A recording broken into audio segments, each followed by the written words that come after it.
Good morning students. அன்றைக்கி நம்ம வந்து வெப்பத்தில் வந்து அழகு ஒன்றில் வந்து வெப்பநிலை, வெப்பம் என்றால் என்ன, அதெல்லாம் எடுத்துக்கிட்டு பார்த்தோம்.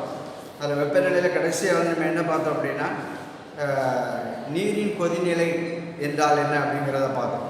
அதாவது நம்ம ஒரு அடுப்பில் வந்து ஒரு பாத்திரத்தில் தண்ணி ஊற்றி போட்டு அதை கொதிக்க வைக்கும்போது அது ஒரு வெப்பநிலை மானியை என்ன செய்யணும், சொருகி படத்தில் காட்டி இந்த மாதிரி கட்டி தொங்க விட்டு பார்த்தோம் அப்படின்னா அந்த இது அரிசியானது கொதிக்கும் போது நல்ல தகவல் கொதிக்கும் போது அந்த வெப்பநிலை மானியில் உள்ள அந்த பாத்திரத்தில் காட்டக்கூடிய அந்த அளவீடு வந்து ஒரு குறிப்பிட்ட ஹீட்டுக்கு பிறகு அப்படியே என்ன செஞ்சு ஸ்டேபிளாக அப்படியே இருக்கும்.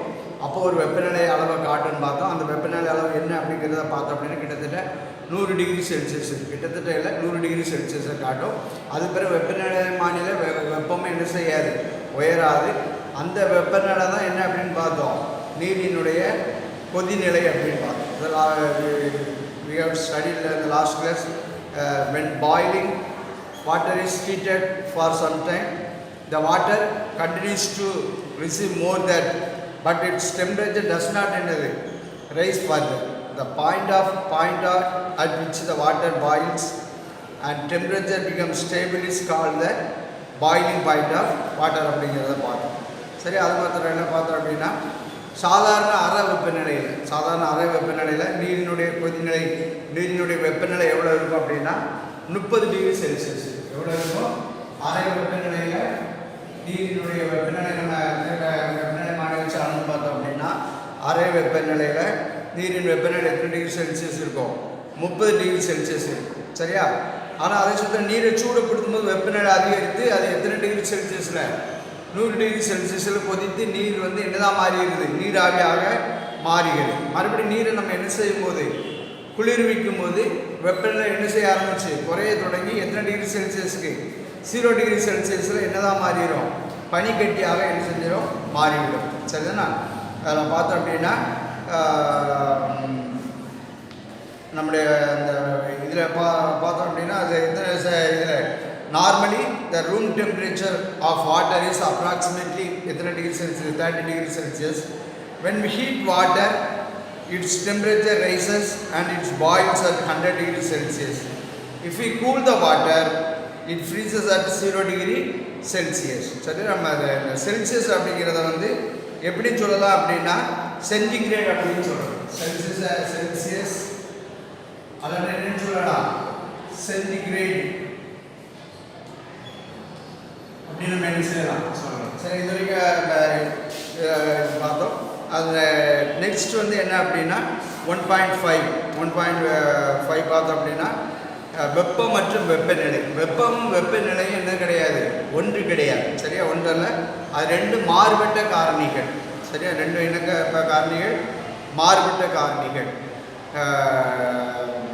வெப்பநிலை அப்படிங்கிறது என்ன அப்படின்னா ஒரு பொருளில் உள்ள அணுக்கள் அல்லது மூலக்கூறுகள் எவ்வளவு வேகத்தில் இயங்குகிறது அல்லது என்ன செய்கிறது, அதிர்கிறது அப்படிங்கிறத பொறுத்தது தான் என்னது வெப்பநிலையாகும். சரியா?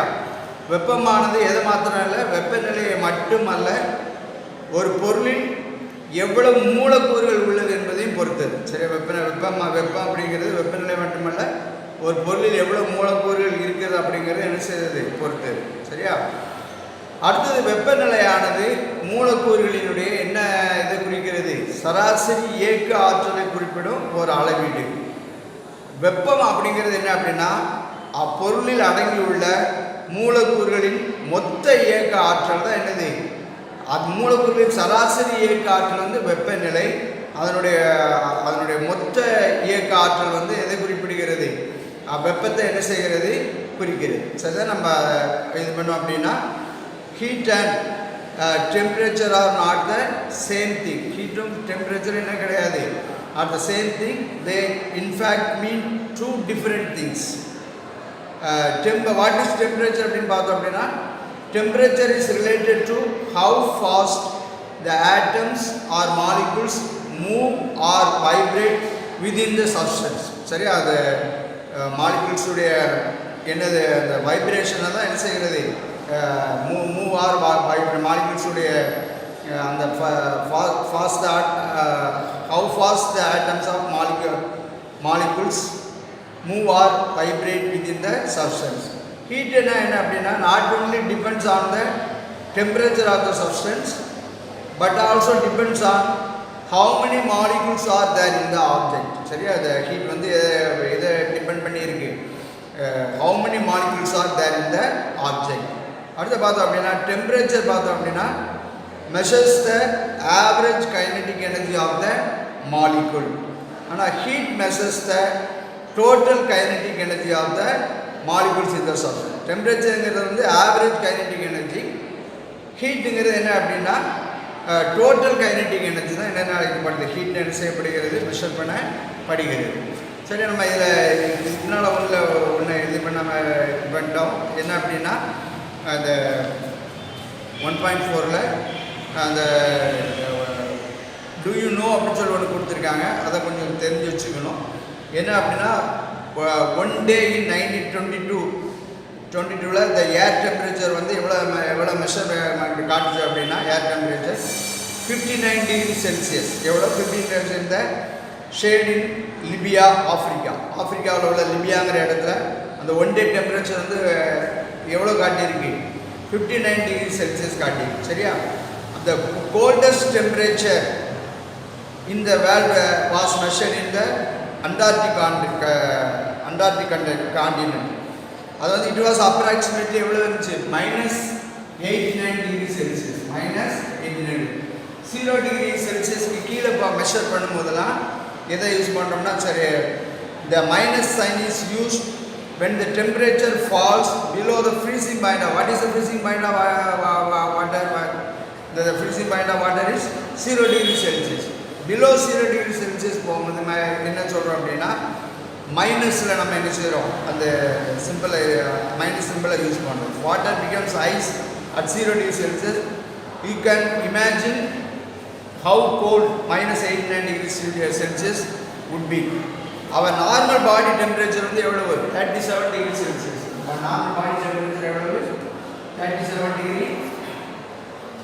degree Celsius. Our body feels cool if the air temperature is around எவ்வளவு இருக்கும், 50 to 20 degree Celsius. நம்ம பாடி வந்து கூலாக ஃபீல் பண்ணுதுன்னா சரௌண்டிங்ஸில் உள்ள அந்த டெம்பரேச்சர் எவ்வளோ இருக்கும் அப்படின்னா 15 டிகிரி செல்சியஸ்க்கு எவ்வளோ இருக்கும், 20 டிகிரி செல்சியஸ். 20 டிகிரி செல்சியஸ்க்கு என்ன செய்யும் இருக்கும். சரியா, அதை பார்த்து இது பண்ணுறோம், தெரிஞ்சுக்காங்க. ஆப்பிரிக்காவில் உள்ள லிபியாவில் தான் 1922 வருஷத்தில் சரியா ஒரு நாள் காற்றின் வெப்பநிலையானது எத்தனை டிகிரி செல்சியஸ் கணிக்கப்பட்டிருக்கு, 59 டிகிரி செல்சியஸ். எத்தனை டிகிரி செல்சியஸ், 59 டிகிரி செல்சியஸ் கணிக்கப்பட்டிருக்கு.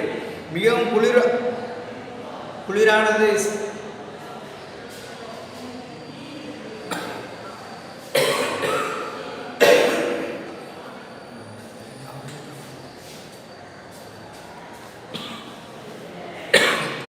ஆப்பிரிக்காவில் உள்ள லிபியாவில் தான் 1922 ஆண்டு அந்த காற்றினுடைய வெப்பநிலை எவ்வளோ, எத்தனை டிகிரி செல்சியஸாக இருந்துச்சு, 59 டிகிரி செல்சியஸாக இருந்துச்சு.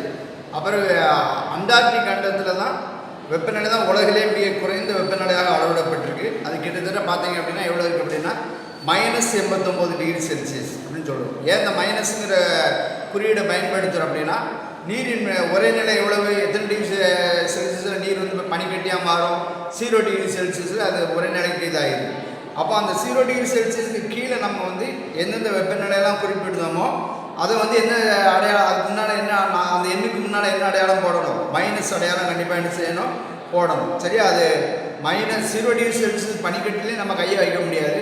அப்போ -89 டிகிரி செல்சியஸுங்கிறது எந்த அளவுக்கு குளிராக இருக்குங்கிறது நம்ம என்ன செய்யணும், சிந்திச்சு பார்ப்போம். சரியா, நமது உடலினுடைய சராசரி வெப்பநிலை வந்து எத்தனை டிகிரி செல்சியஸில் வந்து எவ்வளோனா 37 டிகிரி செல்சியஸ் ஆகும். சரியா, காற்றின் வெப்பநிலை சும்மா வெப்பநிலை வந்து 18 டிகிரி செல்சியஸ்லேருந்து 20 டிகிரி செல்சியஸ் இருக்குது அப்படின்னா சுற்றுச்சூழலில் உள்ள காற்றினுடைய இது வந்து எவ்வளோ இருந்துச்சுன்னா 15 டிகிரி செல்சியஸ்லேருந்து 20 டிகிரி செல்சியஸாக இருந்துச்சுன்னா நம்மளுடைய உடல் வந்து எப்படி இருக்கும், குளிர்ச்சியாக என்ன செய்கிறது, உணர்கிறது.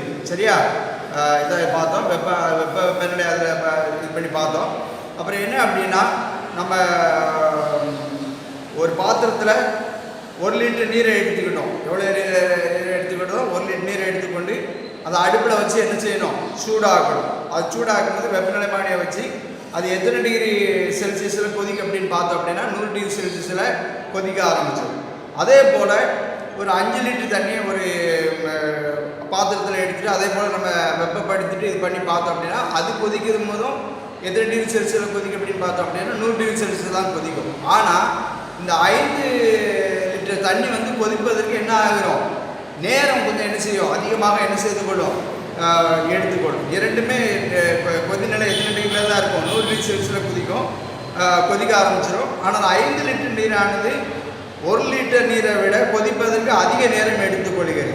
அதாவது அதிக அளவு நீரை நம்ம கொதிக்க வைக்கணும் அப்படின்னா அதிக அளவு என்ன தேவைப்படுகிறது, வெப்பம் தேவைப்படுகிறது. அதாவது 1 லிட்டர் கொதிநீரை விட 5 லிட்டர் கொதிநீரில் வந்து என்ன ஆற்றல் அதிகமாக இருக்குது, அதிக வெப்ப ஆற்றல் உள்ளதாக என்ன செய்கிறது, காணப்படுகிறது. சரியா பார்த்தீங்கன்னா, take 1 liter water in a pan and heat it on a stove. Calculate the time taken to start boiling. That is, the time taken to thermometer reading goes up to 100 degrees Celsius. Take 5 liter water in another pan and heat it on the same stove. Calculate the time taken by the water to start another boiling. பார்த்தோம் அப்படின்னா both however show a temperature of 100 degrees at the boiling point. 5 liter water takes more time to boil because there is more heat is needed to boil the larger amount of water. So 5 liter boiling water has more heat energy than 1 liter water. சரி, அதை இது பண்ண நம்ம என்ன செய்கிறது, இதாகுது. ரெண்டுமே வந்து எத்தனை டிகிரி செல்சியஸ் தான் இதாகுது கொதிக்கிறதுக்கு, 100 டிகிரி செல்சியஸில் கொதிக்கி. ஆனால் அதை கொதிப்பதற்கு 1 லிட்டர் நீரை விட 5 லிட்டர் நீர் வந்து அதிக நேரத்தை என்ன செய்து கொள்கிறது, எடுத்து கொள்கிறது. சரி, அடுத்தது பார்த்தீங்க அப்படின்னா ஒரு பொண்ணு வந்து அவள் பேர் பவித்ரா அப்படின்னு வச்சுருக்காங்க. அவள் அந்த குளத்தை பார்த்துட்டு என்ன செய்கிறா, வேடிக்கை பார்த்துட்டு என்ன செய்கிறா, டீ குடிச்சிட்டு இருக்கான். நம்ம குளத்து நீரை விட கண்டிப்பாக பவித்ரா கையில் உள்ள தேநீர் வந்து எப்படி இருக்கும், வெப்பநிலை எப்படி தான் இருக்கும், அதிகமாக தான் இருக்கும். சரி, அப்போ அவள் குடிச்சிட்டு இருக்க மனசுக்குள்ள ஒரு கேள்வி எழுது. என்ன கேள்வி எழுது அப்படின்னா, தேநீர் கோப்பையே அதிக வெப்ப ஆற்றல் உள்ளடக்கியிருக்கா, இல்லாட்டினா அந்த குளத்தில் அதிக வெப்ப ஆற்றல் இருக்கா அப்படிங்கிறத அவள் இது பண்ணி யோசித்து பார்க்க. அப்படி பார்க்கும்போது தேநீரினுடைய வெப்பநிலை வந்து எப்படி இருந்தாலும் அதிகமாக இருந்தாலும் கூட தேநீர் குழையில் இருக்கும் தேநீரில் உள்ள மூலக்கூறுகளின் எண்ணிக்கையை விட எதில் இருக்கிற மூலக்கூறினுடைய அளவு அதிகமாக இருக்கும். குளத்தில் உள்ள நீரின் அளவும் அதில் உள்ள மூலக்கூறின் எண்ணிக்கையும் பல மடங்கு அதிகமாக இருக்கும். அதனால் வந்து வெப்ப ஆற்றல் தேநீரை விட எதில் தான் அதிகமாக இருக்கும், குளத்தில் தான் எப்படி இருக்கும், அதிகமாக இருக்கும். சரி, அப்போ Pavithra is having tea while watching the pond near her house. Surely tea is in higher temperature than the water in the pond.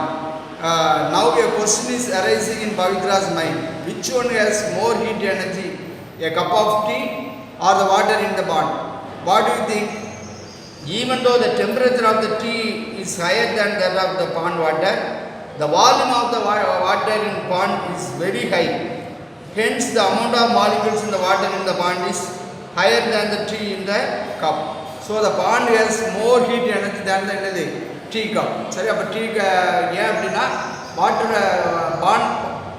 பாண்டில் உள்ள வாட்டர் மாலிகுல்ஸுடைய வால்யூம் வந்து எப்படி இருக்கும், அதிகமாக இருக்கிறதுனால அதனுடைய ஹீட் எனர்ஜி தான் எப்படி இருக்கும், பாண்டுடைய ஹீட் எனர்ஜி தான் இப்போ கையில் உள்ள டீயோட எப்படி இருக்கும், அதிகமாக என்ன செய்யும் இருக்கும். அப்போ இந்த ஃபஸ்ட் லெசன் நமக்கு முடிந்தது.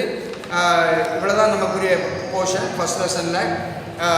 நான் அடுத்தது நம்ம வந்து இப்போ செகண்ட் லெசனை பார்ப்போம். அதுலேயும் கொஞ்சம் இது பண்ணலாம். எத்தனை நிமிஷம் பேசு சார்? இதில் செகண்ட் லெசன்லேயும் நமக்கு வந்து எல்லா பகுதியுமே கிடையாது. செகண்ட் லெசன் வந்து என்ன அப்படின்னா மின்னியல்.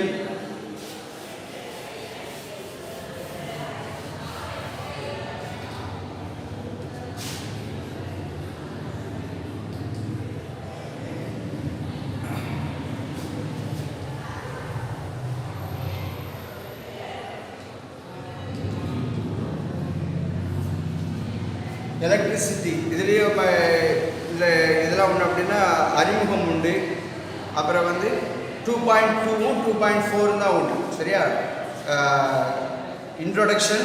அப்புறம் 2.1 2.4 தான் உண்டு. சரி, இதில் 2வது பாடத்தில் அறிமுகம் உண்டு. அதுக்கப்புறம் நேராக 2.2 அப்புறம் 2.4 இவ்வளோ தான் இந்த பாடத்தில் நமக்குரிய பகுதி. மற்ற பகுதியில் நீக்கப்பட்ட பகுதி ஆகும், குறைக்கப்பட்ட பகுதி ஆகும். அதனால் அது இது பண்ணி இது பண்ணிக்கலாம். சரியா? நம்ம அன்றாட வாழ்வில் நம்ம எது இல்லாமல் நம்மளால் வாழவே முடியாதுங்கிற அளவுக்கு இருக்கும். மின்சாரம் இல்லாமல் நம்மளால் என்ன செய்ய முடியாது, பயன்படுத்திக்கிறோம். இந்த மின்சாரம் எங்கேருந்து கிடைக்கி, என்ன வேலை செய்கிறது, இதெல்லாம் பற்றி நம்ம என்ன செஞ்சுருப்போம், வியந்து பார்த்துருப்போம். நமக்கு ஓரளவுக்கு தெரியும் இல்லையா? இப்போ நமக்கு மின்சாரம் இல்லாத ஒரு நாளை நம்மளால் என்ன செஞ்சே பார்க்க முடியாது, கற்பனை செய்தே என்ன செய்ய முடியாது, பார்க்க முடியாது. இப்போ நம்ம தாத்தா அல்லது பாட்டிகிட்ட நம்ம கேட்டோம் அப்படின்னா அவங்க மின்சாரம் கண்டுபிடிக்கப்படாத காலகட்டத்தை எப்படி இது பண்ணாங்க, எப்படி வெளிச்சத்துக்கு இது பண்ணாங்க அப்படிங்கிற சின்ன சிம்னி விளக்குகள், அரிக்கை லைட்னு சொல்லுவாங்க, அதெல்லாம் பயன்படுத்தி என்ன செஞ்சாங்க, அவங்க இரவில் எண்ணெய் விளக்குகளை தான் என்ன செஞ்சாங்க, பயன்படுத்தினாங்க. பிறகு விறகு அல்லது கரிய எரிபொருளாக பயன்படுத்தி தான் என்ன செஞ்சாங்க, உணவு சமைத்தாங்க. ஆனால் இன்றைக்கி நம்ம வந்து எலக்ட்ரிக் ஸ்டவ்லாம் என்ன செய்கிறது இருக்கிறது. இந்த ஒரு மின்சாரத்தின் போயத்தால் நமது வேலைகள்லாம் எப்படி நடக்கிறது அப்படின்னா சுலபமாக நடக்கிறது. சரியா? உலகமே வந்து இன்றைக்கி நம்ம கையில் வந்துடுற மாதிரி மின்சாரத்தில் இயங்கும் மின்சாதனங்கள் எதெல்லாம் நமக்கு தெரியும். அயன் பாக்ஸ், அப்புறம் ஹீட்டர், இப்படி இது எல்லாமே எதனால் இயங்குகிறது, மின்சாரத்தால் என்ன செய்கிறது, இயங்குகிறது. ஃப்ரிட்ஜு எல்லாமே என்ன செய்கிறது, கிரைண்டர், இது எல்லாமே இதன் மூலமாக தான் இயங்குகிறது, மின்சாரத்து மூலமாக தான் இயங்குகிறது. இந்த பாடத்தில் நம்ம வந்து சில காரியங்கள் நம்ம என்ன செய்ய போகிறோம், பார்க்க போகிறோம். மின்சாரத்தை தங்களின் வழியாக கடத்தும் பொருள்கள் எவை, மின் சுற்றுனா என்ன, மின்கலன் என்னென்ன, மின்கள் அடுக்கணும், இதில் எல்லாமே சொல்லியிருந்தாலும் இதில் செல்லுதல் பற்றி தான் நம்ம என்ன செய்ய போகிறோம், பார்க்க போகிறோம். இதெல்லாம் பற்றி அப்படின்னா மின்கலனை பற்றியும் மின் கடத்திகள் பற்றி மட்டும்தான் நம்ம என்ன செய்ய போகிறோம், இதில் பார்க்க போகிறோம். சரியா? we use electricity in our day-to-day life. Have you ever wondered from where do we get this electricity? How does this electricity work? Can we imagine a day without electricity? If you ask your grandfather, you can come to know a period without electricity. They used oil lamps for light, cooked and fires of wood or coal. By the advent of electricity, our day-to-day works are made easy and the world is on our hands. What are the appliances those work on electricity? What are the materials those allow electricity to flow through? What are electric circuits? What are electric cells and batteries? Come on, let us listen into this lesson to know more about this electricity. சில 2.2 எடுத்துக்கிட்டோம் அப்படின்னா அது வந்து என்ன அப்படின்னா எதை பற்றி சொல்லுகிறதுனா மின்கலன் பற்றி சொல்லுகிறது. எதை பற்றி சொல்லுகிறது, மின்கலத்தை பற்றி சொல்லுகிறது. 2.2 says about the என்னது செல். இதை பற்றி சொல்லுகிறது, செல்லை பற்றி சொல்லுகிறது. மின்கலம்னா என்ன அப்படின்னா மின்கலத்தில் வந்து இப்போ ஒன்று இப்போ நம்ம ஒரு லைட்டை போடுறோம், லைட்டை போடும்போது சுவிட்சை ஆன் பண்ணுறோம், சுவிட்ச் ஆன் பண்ணும்போது லைட் என்ன செய்கிறது, எரிகிறது. இதில் வந்து என்ன ஆற்றலாக மாற்றப்படுகிறது, மின்னாற்றல் வந்து என்ன ஆற்றலாக மாற்றப்படுகிறது, ஒளி ஆற்றலாக என்ன செய்யப்படுது, மாற்றப்படுது. அதே போல் இந்த மின்கலத்தில் வந்து என்ன ஆற்றல் அப்படின்னா வேதி ஆற்றல் என்ன ஆற்றலாக மாற்றப்படுகிறது, மின் ஆற்றலாக மாற்றப்படுகிறது. சரியா? என்ன ஆற்றல், வேதி ஆற்றல்.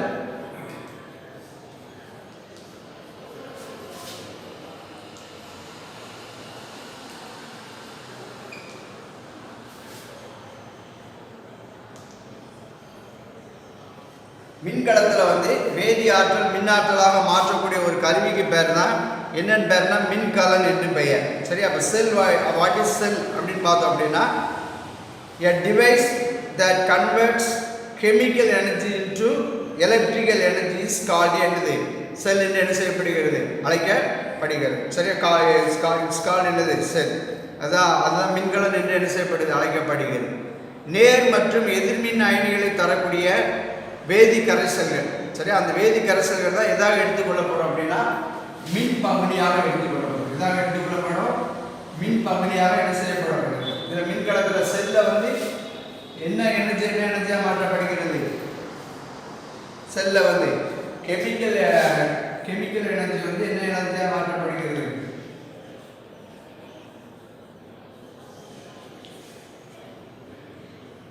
எலக்ட்ரிக்கல் எனர்ஜியாக மாற்றப்படுது. என்ன எனர்ஜியாக மாற்றப்படுது?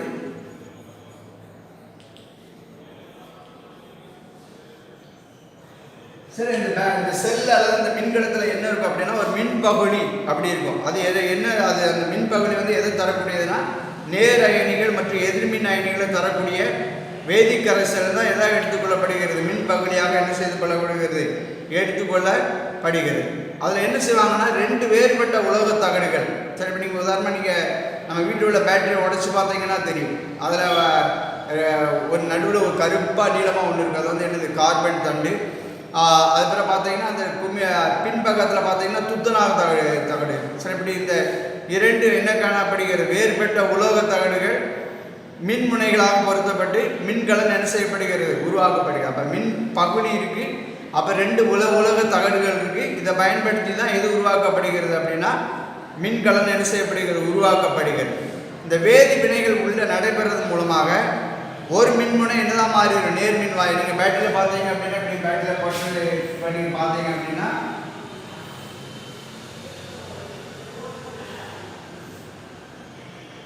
இதில் ப்ளஸ் அப்படின்னு போட்டிருக்கோம், இந்த பக்கத்தில் என்ன போட்டிருக்கோம், மைனஸ் போட்டிருக்கோம். நேர்மின் அயனி மற்றும் என்ன அயனிகள், எதிர்மின் அயனியை நேர்மின் வாயாகும். ஒரு மின்முனை நேர்மின் வாயாகும், மற்றொரு முனை வந்து என்ன மின்முனையாகும், எதிர்மின் வாயாகவும் செயல்பட்டு மின்சாரத்தை என்ன செய்கிறது, இது பண்ணப்படுகிறது. சரியா? இந்த தொடர்ந்து மின்னோட்டத்தை எப்படி வழங்குறது அப்படிங்கிறத பொறுத்து இந்த மின்கலங்கள் 2ஆக பிரிக்கப்படுது. என்ன மின்கலம் அப்படின்னா ஒன்று வந்து முதன்மை மின்கலங்கள்,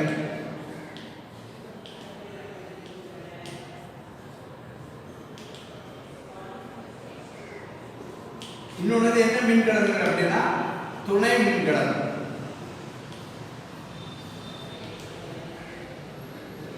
ஒன்று வந்து முதன்மை மின்கலம், இன்னொன்று வந்து என்ன மின்கலம், துணை மின்கலம் என்று 2 வகையாக என்ன செய்யப்படுகிறது, வகைப்படுத்தப்படுகிறது. அப்போ what is sell? A device that converts chemical energy into electrical energy is called a cell. இந்த செல்லுக்குள்ள என்ன இருக்கு அப்படின்னா a chemical solution which produces positive and negative ions is used as என்னது, electrolyte. சரி, electrolyte காணப்படுது. 2 different metal plates are inserted into என்னது, electrolyte as electrodes to form a cell. இதுதான் செல்லுடைய ஒரு சிறிய structure. Due to chemical reaction, one electrode வந்து என்ன செய்கிறது, gets charge, positive charge, and the other gets negative charge, producing a continuous flow of என்னது, electric current. Depending on the continuity of flow of electric current, cells are classified into 2 types. Although what are they are primary cells.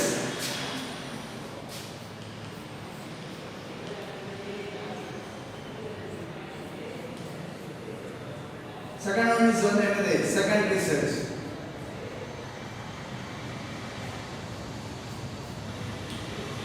சரி, அதாவது துணை மின்கலங்கள்னா என்ன அப்படின்னா இது எப்படின்னா இந்த முதன்மை மின்கலங்கள் அப்படின்னா என்ன அப்படின்னா இதை நம்ம இப்போ நம்ம உதாரணமாக இப்போ நம்ம செல்லை இது பண்ணுறோம், செல்லுக்குள்ளே என்ன இருக்குது, பேட்டரி இருக்குது.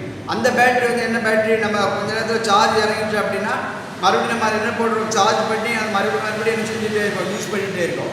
ஆனால் நம்ம டார்ச் லைட்டில் போட்டிருக்க அந்த பேட்டரியை வந்து என்ன செய்ய முடியாது, அந்த செல் வந்து என்ன செய்யாது, ஒரு குறிப்பிட்ட ஒரு 60 நாள் 30 நாள் 90 நாள் என்ன செய்யும், இது செயல்பாட்டில் இருக்கும்.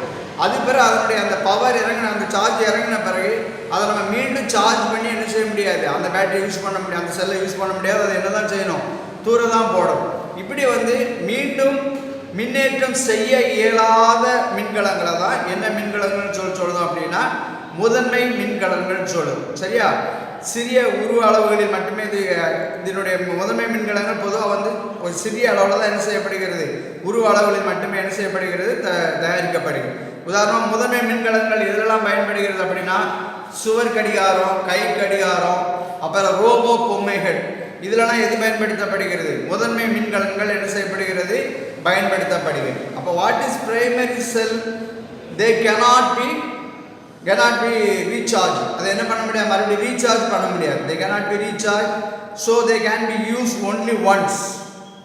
hence the primary cells are usually produced in small sizes. அதனால வந்து primary cells வந்து என்ன சைஸ்ல தான் ப்ரிப்பேர் பண்ணப்படுது, ஸ்மால் சைஸ்ல தான் என்ன செய்யப்படுது, ப்ரொடியூஸ் பண்ணப்படுகிறது.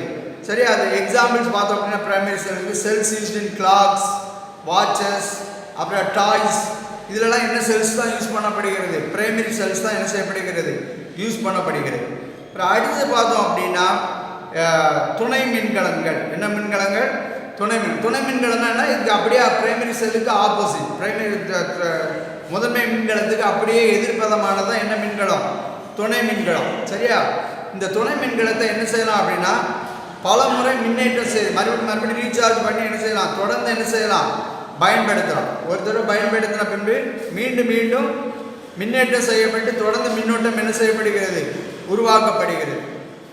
துணை மின்கலங்களுடைய உருவளவு அதன் பயன்பாட்டை பொறுத்து சின்னதாகவும் இருக்கலாம், பெரிதாகவும் என்ன செய்கிறது, காணப்படுகிறது. உதாரணமாக கைபேசியில் பயன்படுத்தப்படும் துணை மின்கலங்களின் அளவு எவ்வளோதான் இருக்கும், உள்ளங்கை அளவு சிறிதாக இருக்கும். ஆனால் அதே சமயத்தில் கார், இந்த கனரக வாகனங்களான மகிழுந்து மற்றும் பேருந்து அதெல்லாம் பயன்படுத்தக்கூடிய மின்கலங்கள் எப்படி, துணை மின்கலங்கள் எப்படி இருக்கும், பெரிதாகவும் கடினமானதாகவும் இருக்கும். இதிலெல்லாம் பயன்படுத்தப்படுகின்ற இந்த துணை மின்கலங்கள் கைபேசிகள், மடிக்கணினிகள், அவசர கால விளக்குகள் மற்றும் வாகனங்கள், இதில் எல்லாத்துலேயும் என்ன செய்யப்படுகிறது, இது பயன்படுத்தப்படுகிறது. சரியா, அடுத்து பார்த்தோம் அப்படின்னா மின்கல அடுக்கு. 2 அல்லது அதற்கு மேற்பட்ட மின்கலங்கள் இணைத்து மின்கல அடுக்கு என்ன செய்யப்படுகிறது, 2 மின்கலம் இருக்கலாம், அல்லது 3 மின்கலமோ 4 மின்கலத்தை ஒன்றோடு ஒன்று சேர்த்து மின்கல அடுக்கு என்ன செய்யப்படுகிறது, உருவாக்கப்படுகிறது. சரி, அப்படி இது பண்ணப்படுது அப்படின்னா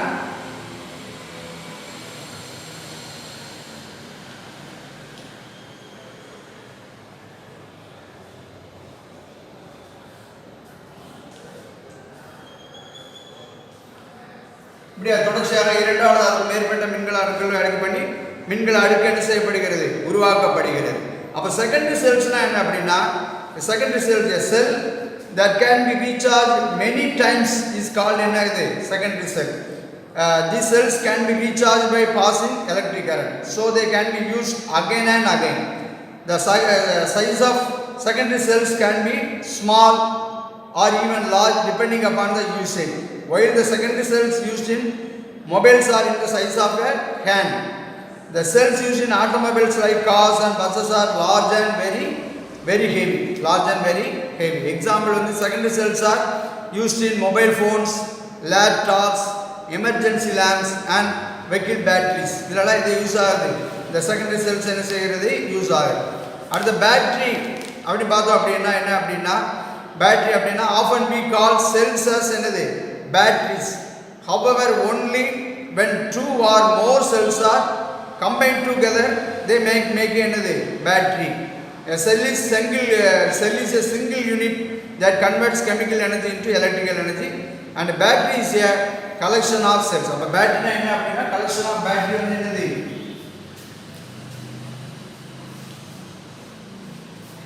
collection of cells. சரி, அப்போ நீங்கள் இது போது கொஞ்சம் இதுக்கு அடுத்த கிளாஸில் பார்ப்போம். இப்போ இது வரைக்கும் நடத்துனது வரைக்கும் நீங்கள் என்ன செஞ்சுட்டுங்க, நல்லா ரீட் பண்ணி அதில் என்னென்ன கொஸ்டின்ஸ் ஒன்று இருக்குங்கிறத பார்த்து என்ன செஞ்சுருக்கேன், லேர்ன் பண்ணிக்காங்க.